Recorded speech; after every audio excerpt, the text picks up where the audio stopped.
Any views or opinions expressed in interviews or commentary are those of the individual speaking and do not necessarily represent the views or opinions of the Shakedown Paranormal Podcast or any of its affiliates or employees. And it's scary. So, viewer discretion is advised. Enjoy.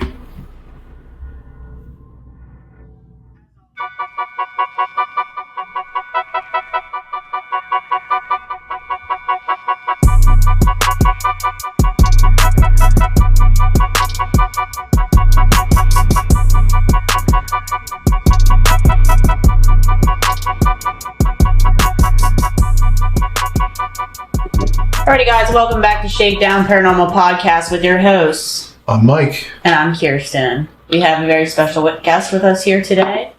You want to introduce yourself? I'm Paul. Paul has a lot of experience and a lot of incredible stories, so stay tuned. Did you know facts? Hey, did you know the average life expectancy of a teacher is 89? Wow. I would have thought it would have been shorter. A banker was 78 years old. A war fighter, a war veteran, 64. A paramedic, 68. Corrections officer, 59. Get to look forward to that. Yeah, very good. I don't have much longer. Firefighter, 60.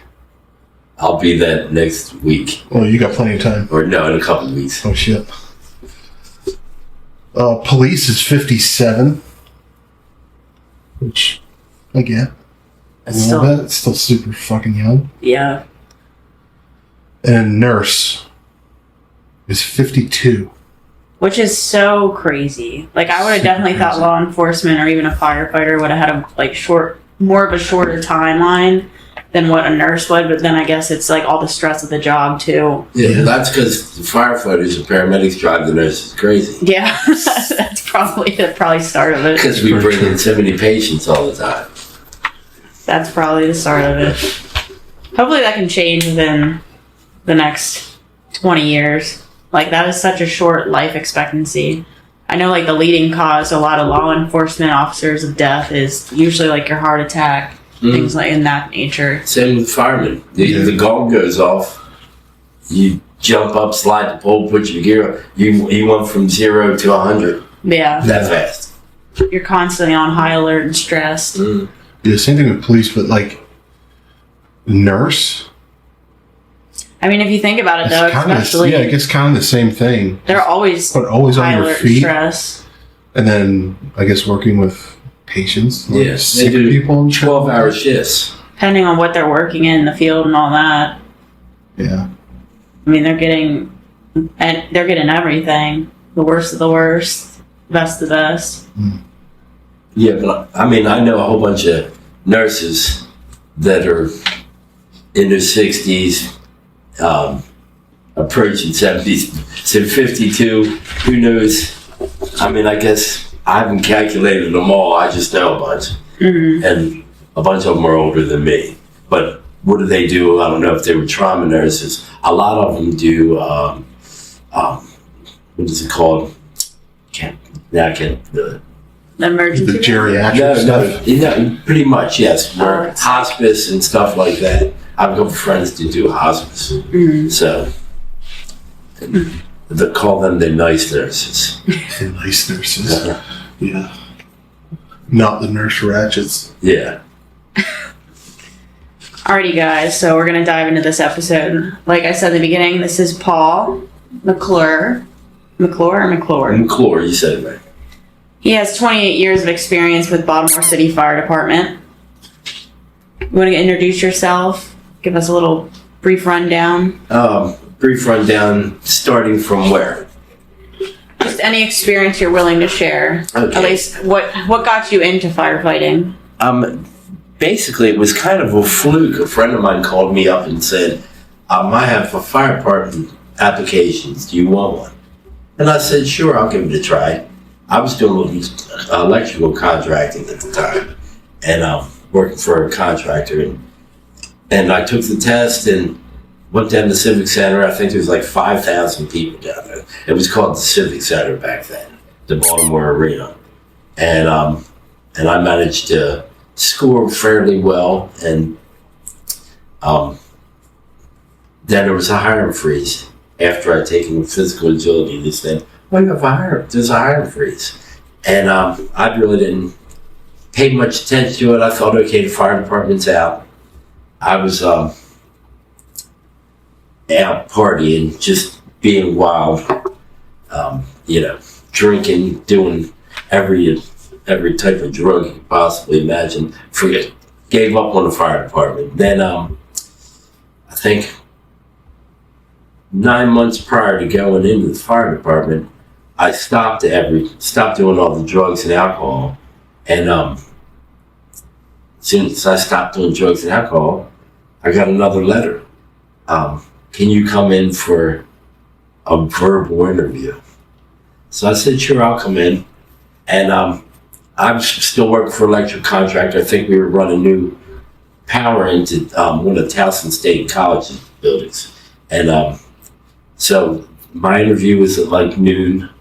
So at 11 o'clock, I jumped out of a ditch, brushed myself off, and went to the verbal interview. And I walk in the door, and there's like 17 pretty boys sitting there, suits and ties. I have hair down past my shoulders, a beard.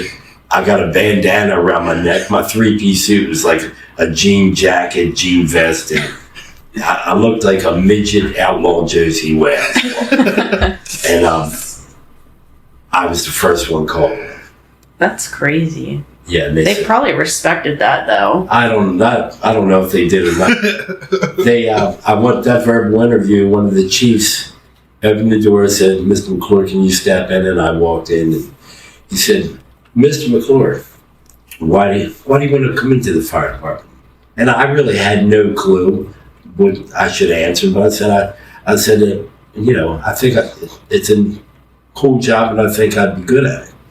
And he said, okay. And then they went on to, "Mr. McClure, have you ever done any drugs?" And I fudged that one a little. I said, "Well, I smoked a little marijuana before." And then he said,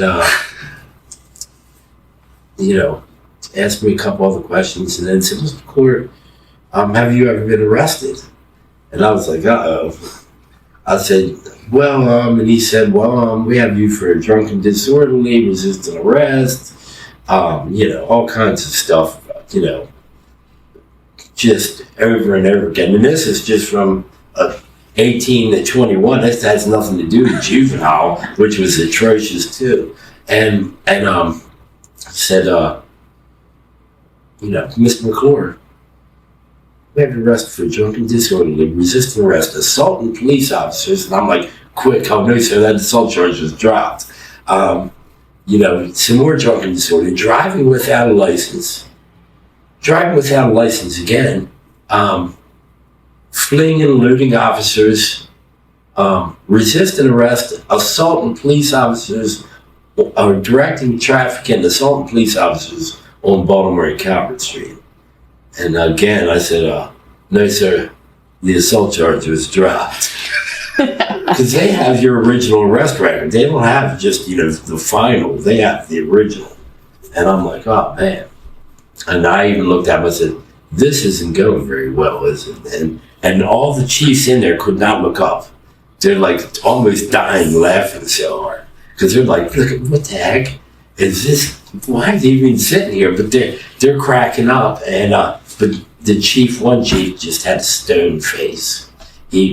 Remember the Indian on the side of you guys are a little younger. There used to be a commercial where there was an Indian on the side of the highway, and a bunch of people drove by and threw a bag of trash. Mm-hmm. And he stood there, and all you saw was one tear coming down his cheek.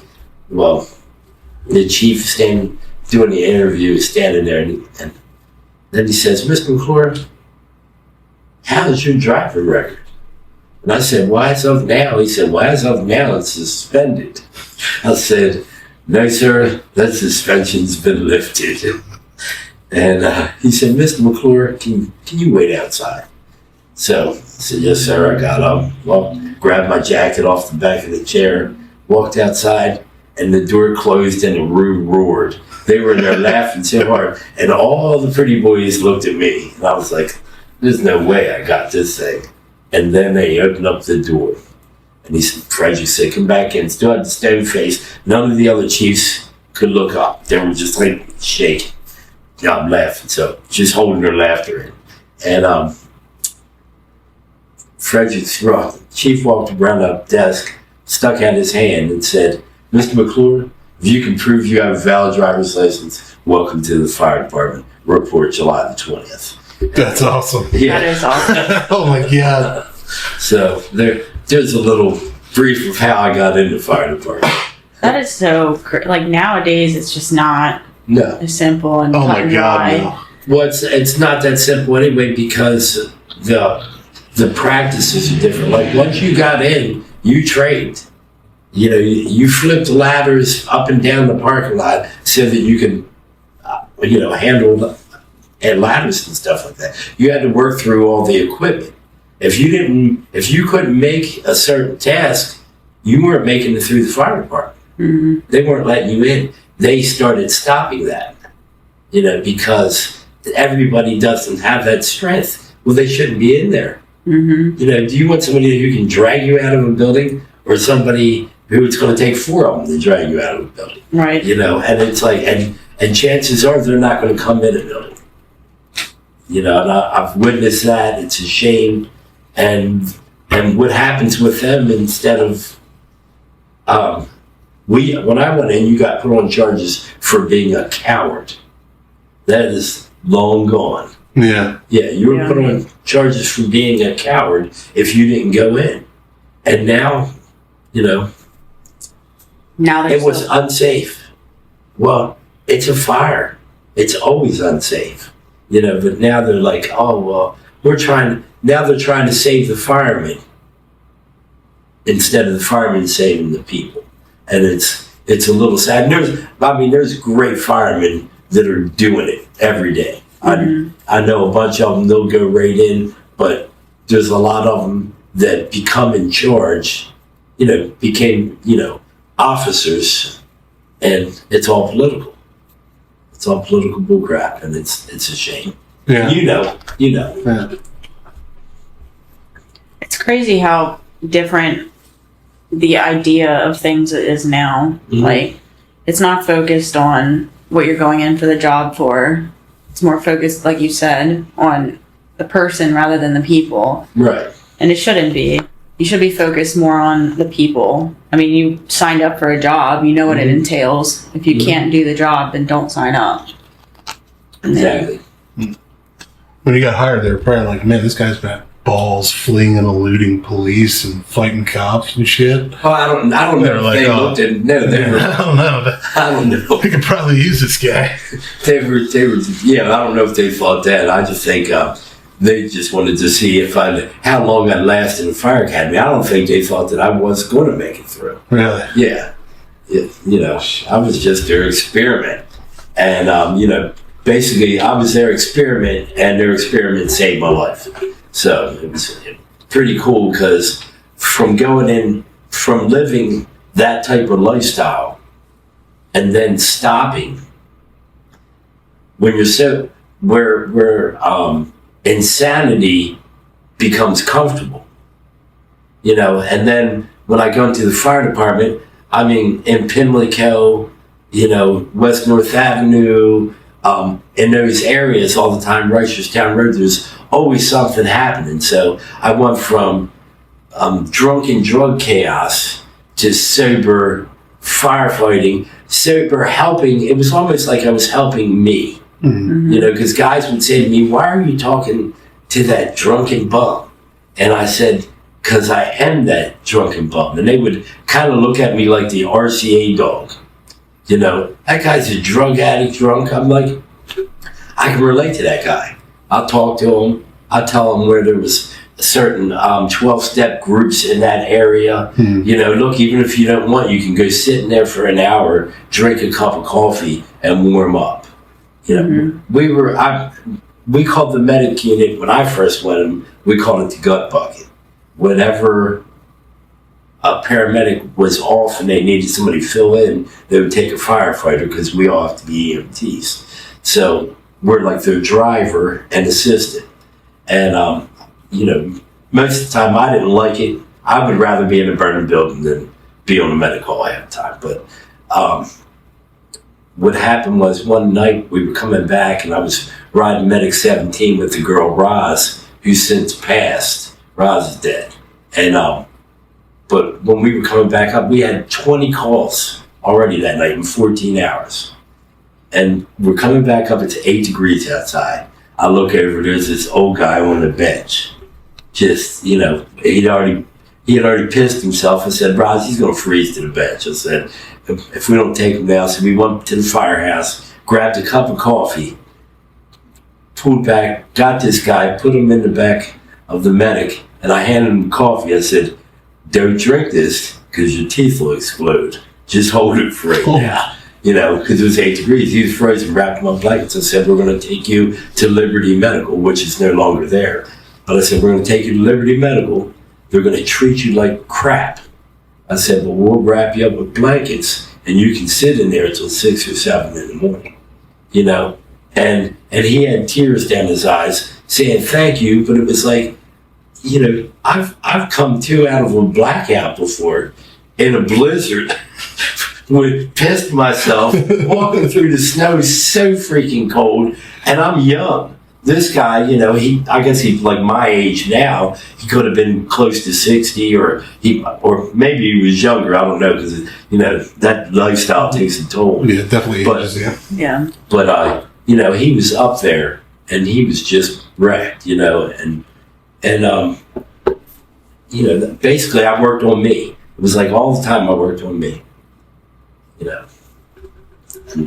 and before this even started, we talked about that one guy. You know, I'll go into that when you ask more questions. Okay. Yeah.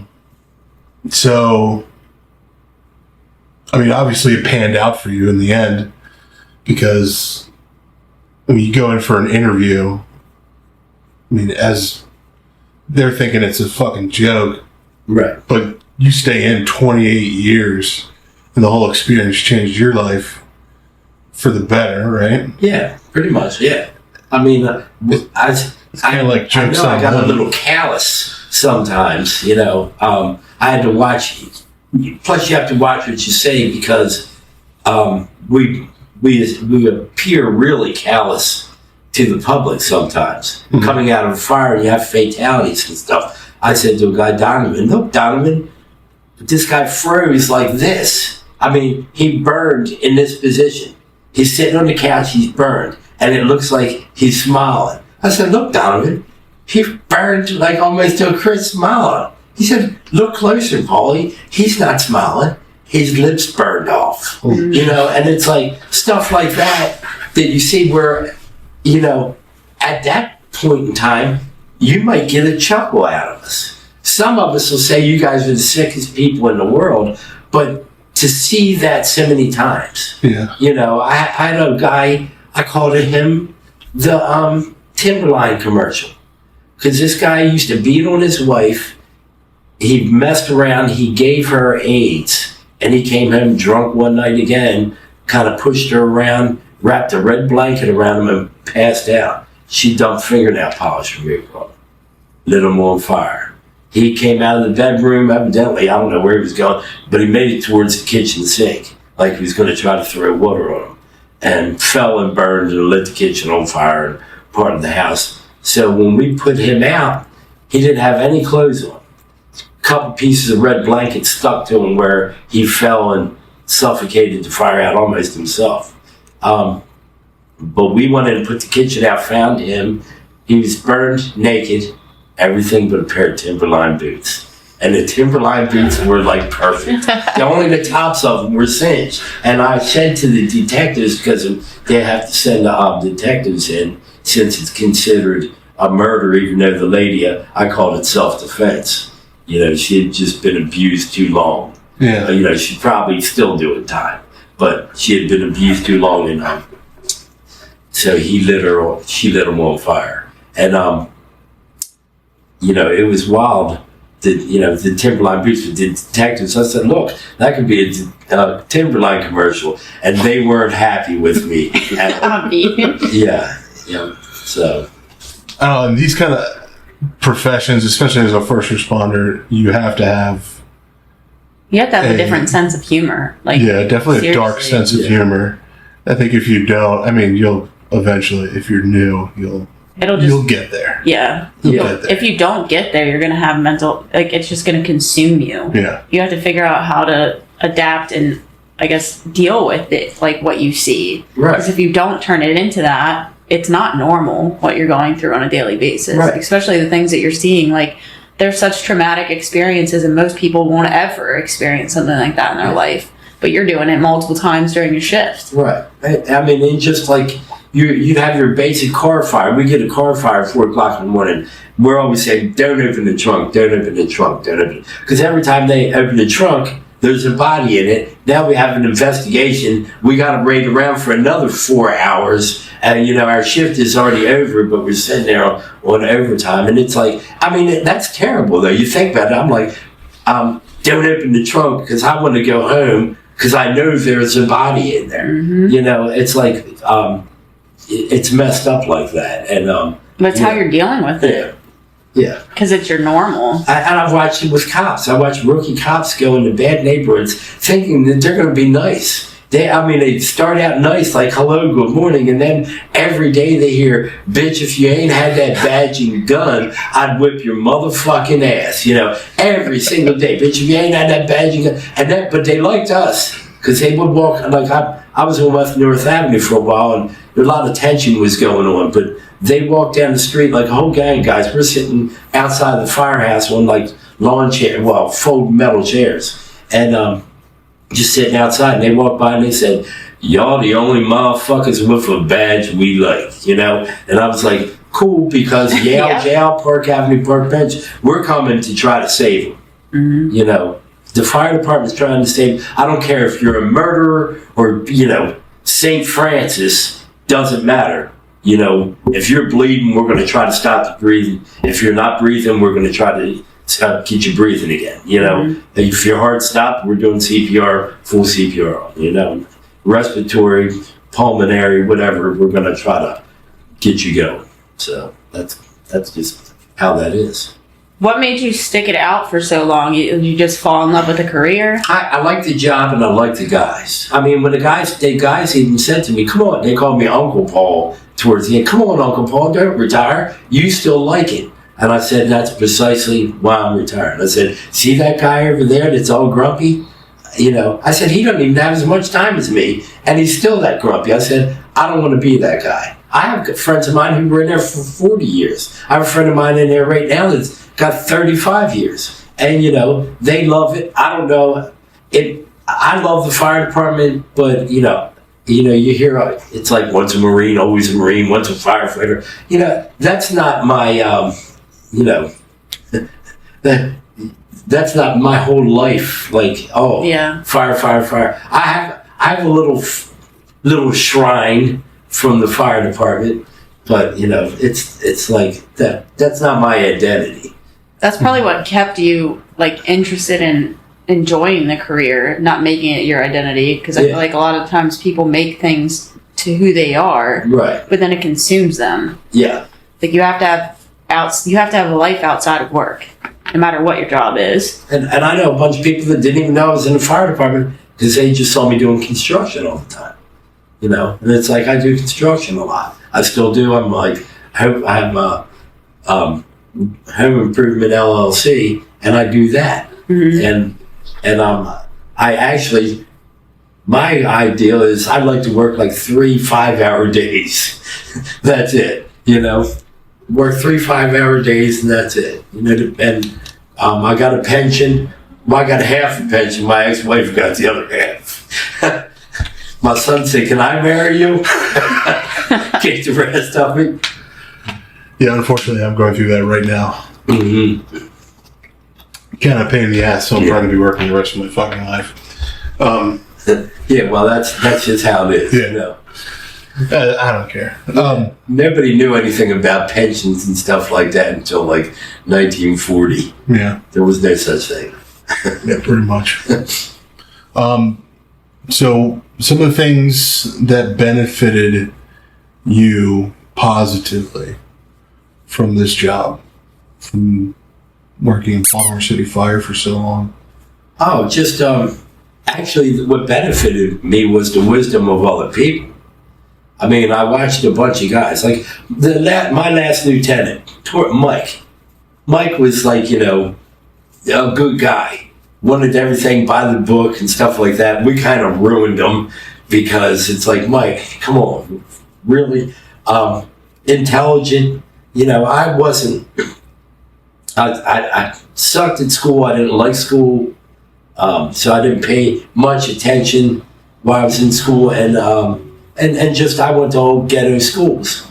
You know, you're in the classroom, you're the only little white boy sitting there. Sometimes, you know, I took a good ass beating. I didn't know anything about it. You know, racism I knew when I was a kid was me fighting, you know, because I was white.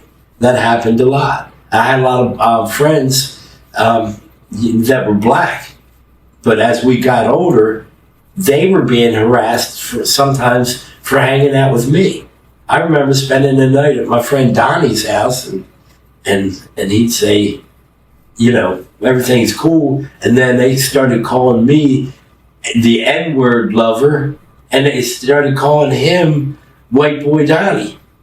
And so what happened was we kind of separated just for that purpose. There was a lot of crazy kinds of racism going on, and you know, I've been on both sides. Yeah. You know, but I'm sorry, I floated. The question. Floating. Yeah, the positives of what? Of being in the Baltimore City Fire. Positives are, you know, the guys. Yeah. My friend Mike, my old Captain George, another Lieutenant Mike, all the guys. There's a guy, Paul, who trained me when I first went in, Dave, these guys, and a guy, Carl. All these guys kind of watched out for you. Mm-hmm. And, you know, Paul's like, you know, get out of here, rookie, because I went into the third floor of this building and it was nothing but, you know, coals, it looked like. The whole floor was just red hot coals, and he's like, get out of here, rookie, because I didn't have a mask on. You know, he's like, get out of here. You know, so these guys were trying to train me to take care of myself also while I was in there. And Paul was just a good search and rescue guy anyway. Same with Carl, my friend Dave, the guy Doug I was telling you about, who's got 35 years now. You know, all these guys, you know, just watching what they did, you know, that was a benefit actually in life too, because it makes me more aware. You know, I have to, you know, I'm almost 60. I'm not going to run around on heavy pitched roofs anymore. Plus, I got bifocals, so it's kind of, you got to take your time. I said, I'd rather just build decks or build additions on people's houses now, you know. So, shameless plug, your company, your contracting company is called Anonymous. Anonymous? Yeah. You I'm not getting this okay, shit. good. No, I get enough phone calls already. So, no. Maybe another podcast down the road. Okay. I'm like, business as well. Can I have some more, please? Yeah, it does. It definitely teaches you like what family is like in that kind of field, because you spend so much time with these people. Like it's the only way of getting through it all. Mm-hmm. You really learn each other, your tics and triggers, and what you're going through on a regular basis. I think without that, it would not be humane. You wouldn't have that like humane aspect, like the look into it. If that makes sense. Yeah. I know what you're saying. Do you know what I'm saying? Yeah, the human aspect, yeah. Well, it's 'cause you feel, sometimes it's like subhuman. You know, you work. Some of the people, some of the scenes you pull up on, it's like they can't be human. I mean, these people, the stuff that they've done is just like demonic. You know, you had kids decapitated on Surrey Drive like back in the late 90s because, you know, they didn't pay up. They were smuggled in the United States to mom and dad, given like a lawnmower and a cart. Go cut grass. You had to pay $30,000 by next year. They didn't pay the $30,000. Then the coyotes went in and chopped their heads off. Damn. Their kids' heads off, not the adults. Good Lord. Yeah, and they were like 3, 5, 6, something like that. You know, and that kind of stuff. You're like, it can't be human. You know, and then one of them was their nephew, but they're so that it doesn't mean anything to them at all. You know, to do that is nothing. Yes. And it's like, you know, I call it's demonic is basically what it is. It's like, let's take all humanity out. So, but there is a lot of bad out there. It's just, it's not broadcasted. The news doesn't want like the public to know about things like this. But obviously, like if you're in a first responder career, like you're going to be aware of what's bad. Right. People just don't want to talk about it. Yeah. Yeah, and you're really not allowed to talk about it. Yep. If you talk about it, then you bring, you know, hey, you're bringing light on us now. You know, while you're in here, you're going to have to remain silent. You know, First Amendment be damned, you know. So that's kind of how that is. It's like, you know, I had a problem with that. I've had a problem with keeping my mouth shut pretty much the whole time. I get kicked under the table from my lieutenant. Shut up, man. Quit it. That's kind of where like a dark sense of humor would have to come in, because if you can't talk to anybody about that kind of stuff, the only people you can really talk about it with is your buddies that you work with. Yeah, and it's just like, yeah, because your home life never is going to understand what you go through unless they're in some sort of similar career, and even so, you don't. When you leave work, you don't really want to talk about work either. Yeah. That's it. That goes into like it consuming you. Imagine going home and just laying all that on your significant other. Like, it's traumatizing. I mean, imagine seeing like things that are so traumatic every single day, and then you just get up and do it again. Yeah. But for somebody, like, it's a rarity for somebody to ever see an accident, let alone like all the traumatic sides that come from that accident. If somebody's burned up or anything like that. Yeah. And if someone sees it, it affects them the rest of their life. But like a firefighter has to do it every day. Yeah, so you just cut the car open and try to get them out in one piece. You know, we have our jaws, our spreaders, everything on there. It's like I've made a lot of convertibles. Yeah, I bet. Yeah. Yeah. You guys respond to everything. I mean, literally every single time. I think we've car accidents, obviously fire,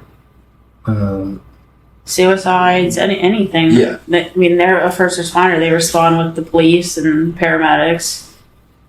Yeah, showing up for suicides for like your own guys.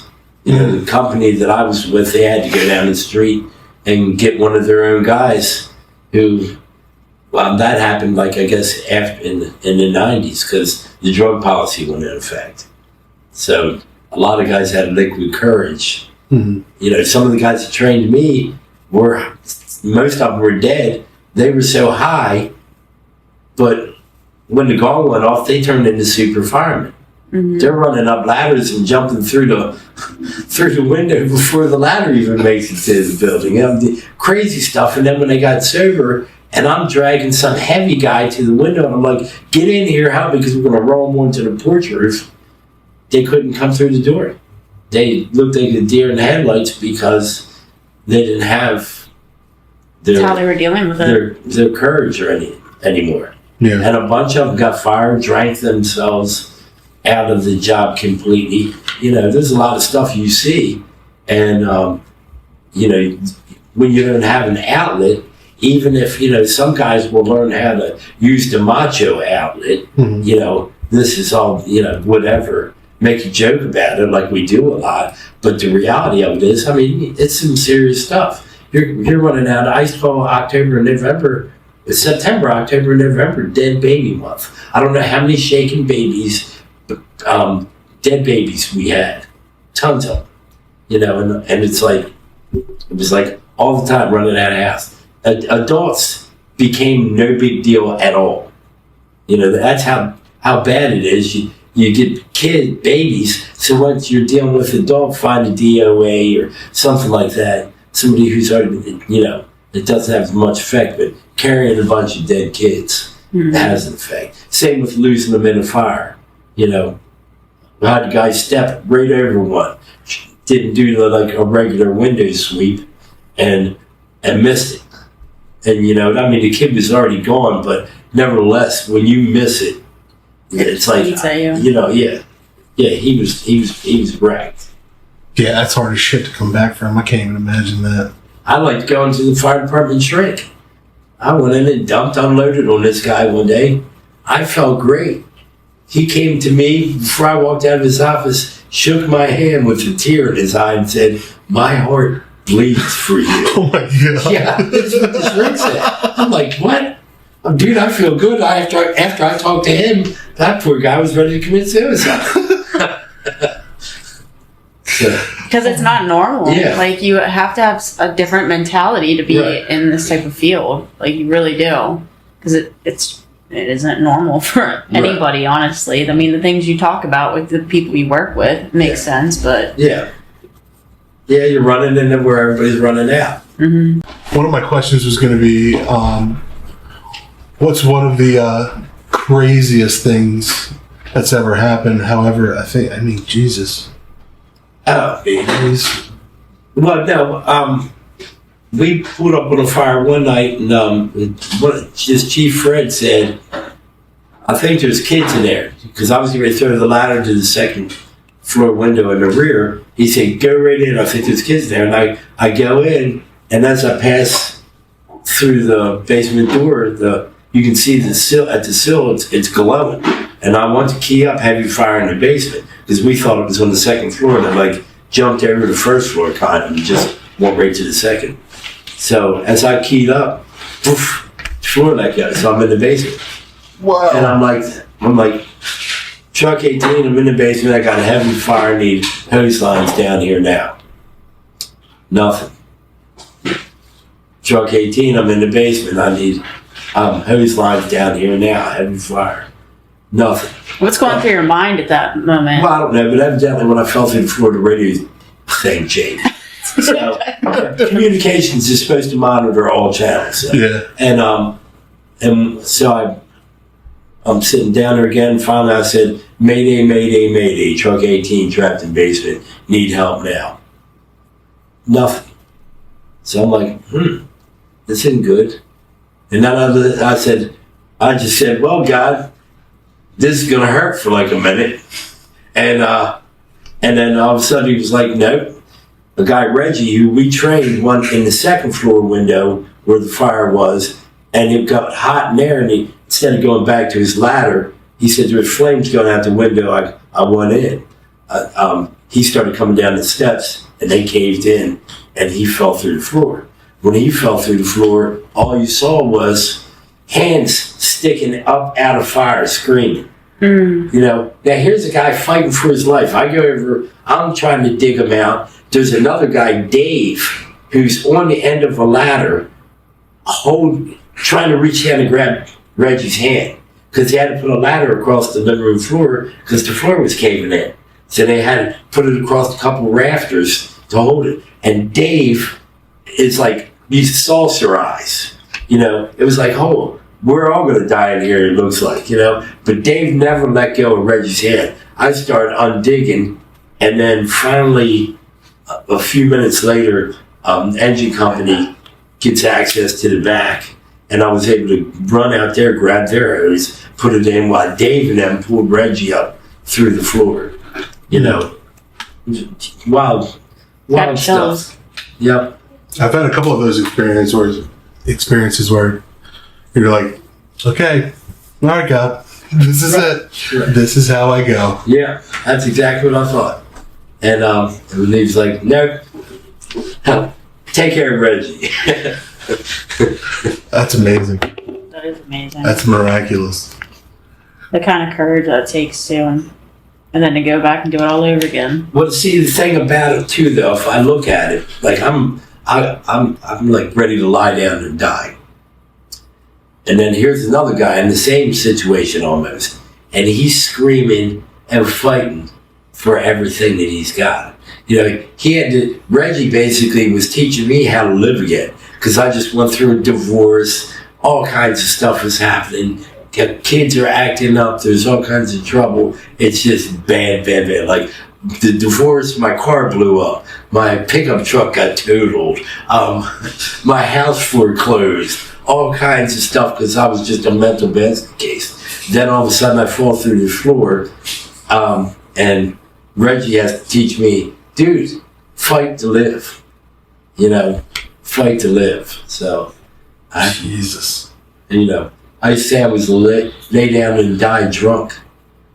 Because I laid down one night, I was drunk. My friend said, I ain't dragging you home. I said, I don't care, you leave. It's snowing.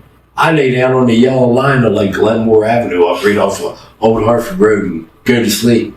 Some guy makes a turn and almost hits me, drags me in his car, and I'm like 15, 16. He said, you're a drunk, you need help.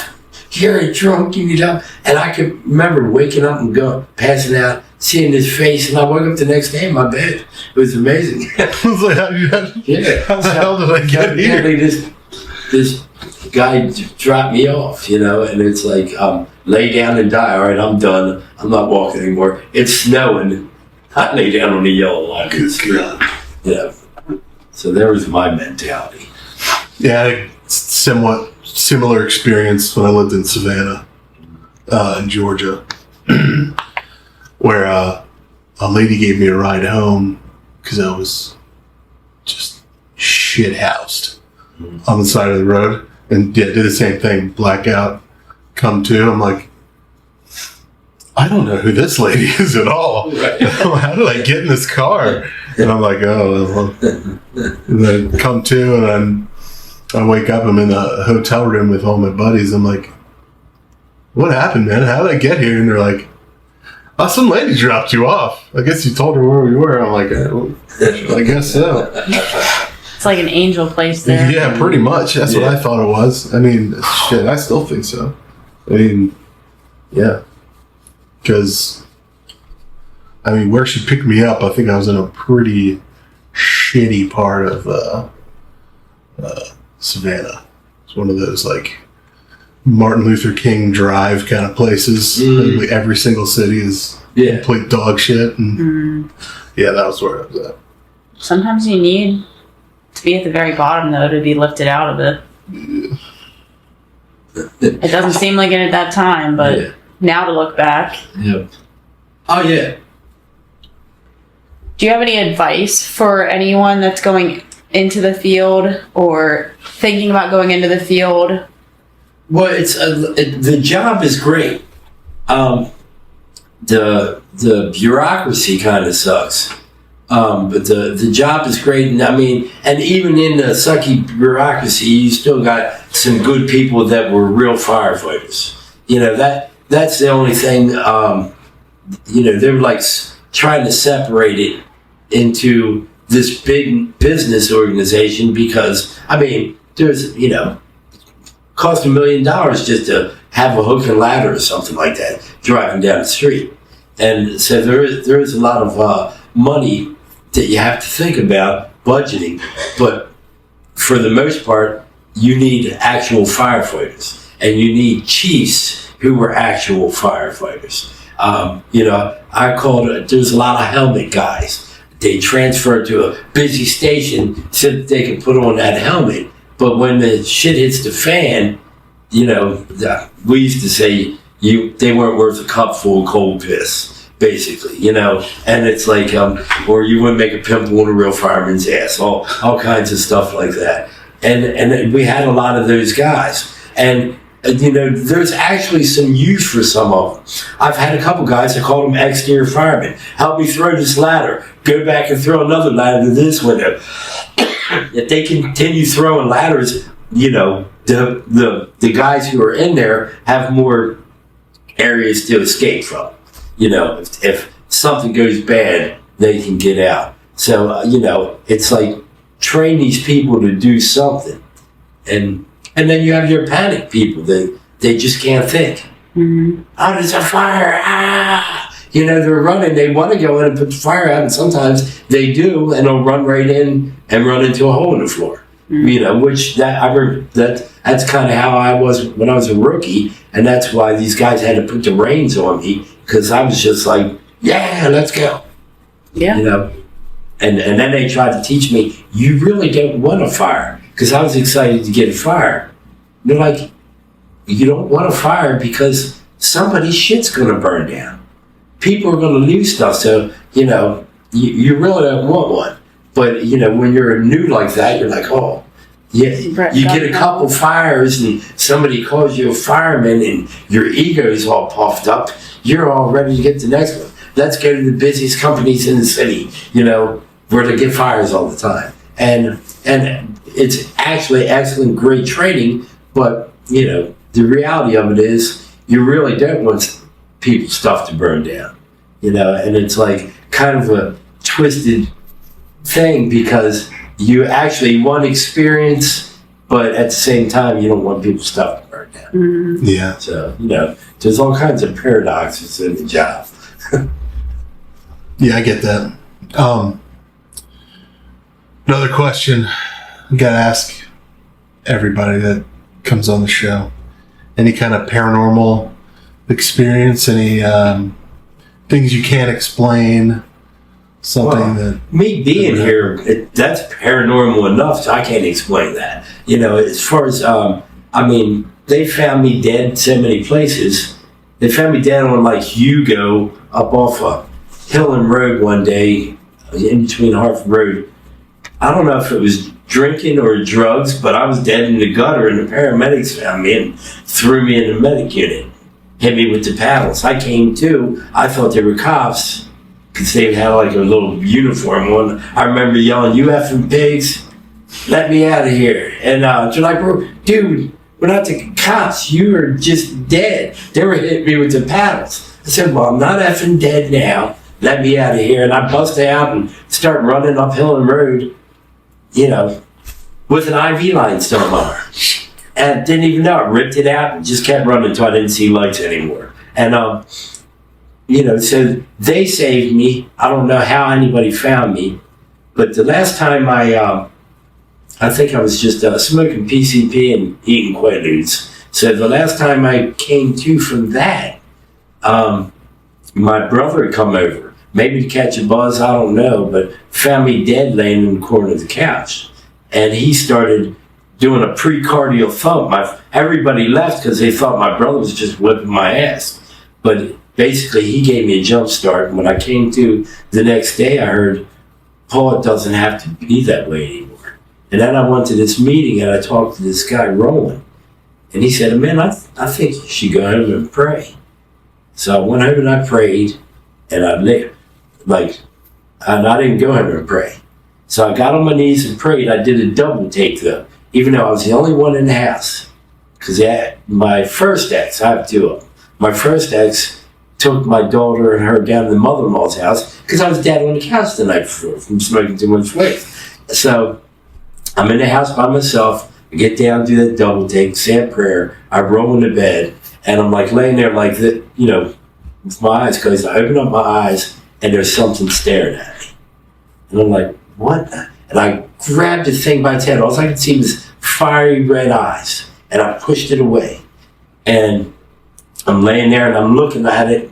It's standing next to my dresser, almost like leaning up against my tall dresser. And I'm like, what in the world is... And I just rolled over and said, "God help me to help myself, God help me to help myself, God." And I I prayed. That's all I remember. And I passed out. Got up the next day. Thought I was going to go see Exorcist 2 or something like that. But really, it was the spirit in me.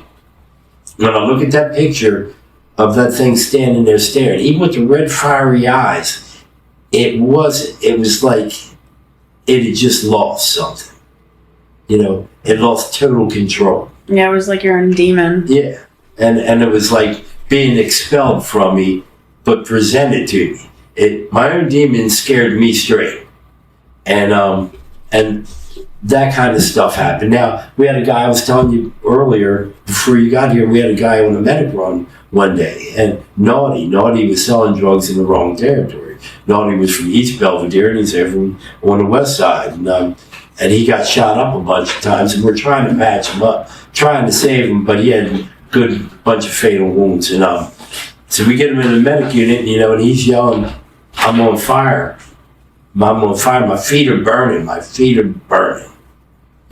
it's like, that's the end, That's like horrifying. Yes. Like, seriously. Yeah. That is crazy. Yeah. I don't have words for that. That's amazing. It is amazing though. Yeah. There's that fine line between life and the afterlife. Yeah, knowing you're going to hell. Oh my God. That would be even more horrifying. Jesus, that's awful. Yeah. I can't even think of anything to ask you. You've got so many incredible stories, and I'm sure you have stories to go on for days. Yeah, I have plenty of babble. I have plenty of stuff, but yeah, no, I think we're good. Okay. If you need anything else, call me at a later date. Definitely. We'd definitely love to have you back because of your experience, especially if we could have more than just one firefighter at a time. Yeah, I don't know many other firefighters, to be honest. I have to put out a message, the old message board, and find Yeah, somebody. I'm sure we could find some. But I don't think anybody with his kind of Not with his experience knowledge. I know a bunch of them. insane stories. Mm-hmm. It's just wild. It's definitely wild. Well, guys, wrapping up episode 3. If you are interested in sharing any personal experiences or stories, please contact us. You can do it anonymously, or you can send it to our email or our Facebook. Yeah, the email is shakedownparanormalpod.proton.me, or find us on Facebook, Messenger, TikTok. What else we got? YouTube. Oh yeah, we got a big YouTube channel. Spotify. Yeah, definitely get on YouTube. Like, share, comment. Just share with as many people as you can, and try to get the message of these first responders out there. And we really want you guys to hear their stories and kind of hear the other side of what's going on. So Definitely. For now, everyone, it's been very, very real. Thank you again, Paul. Thank you, guys. This is Kirsten. I'm Mike. Stay safe. Stay creepy.